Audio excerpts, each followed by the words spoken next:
ICT teacher এবং সকল শিক্ষার্থীকে নিয়ে একটা রুমের মধ্যে জড়ো হয়েছেন। ঘটনা কি, গোটা স্কুলে একটা কম্পিউটার, যে কম্পিউটারটি প্রধান শিক্ষকের রুমে থাকে, অফিসিয়াল কাজে ব্যবহার করা হয় এবং ওই কম্পিউটারকে দিয়েই গোটা স্কুলের আইসিটি ক্লাস পরিচালনা করা হয়। তাহলে চিত্রটি কোথায়? অথচ আমরা 9 এর বই কিন্তু দিয়ে ফেলেছি programming language, C language, graphics, এগুলো আমরা দিয়ে রেখেছি।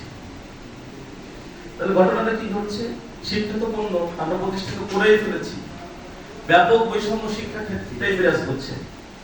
আজকে দেখেন সরকারি প্রাথমিক বিদ্যালয়গুলোতে কোন শিশুরা যাচ্ছে, কোন শিক্ষার্থীরা যাচ্ছে, পাশে যার যেখানে সুযোগ আছে একটি ভালো মানের কিন্ডারগার্টেনে পড়ার, সে কিন্তু গভর্নমেন্ট প্রাইমারি স্কুলে যাচ্ছে না। আজকে আমরা প্রাথমিক বিদ্যালয় জাতীয়করণ হচ্ছে, অনেক অনেক প্রাথমিক বিদ্যালয় বেড়েছে। গভর্নমেন্টের যে কমিটমেন্টের জায়গা থেকে প্রাথমিক বিদ্যালয়ের যে কমপ্লিশন রেট সেটাও বেড়েছে।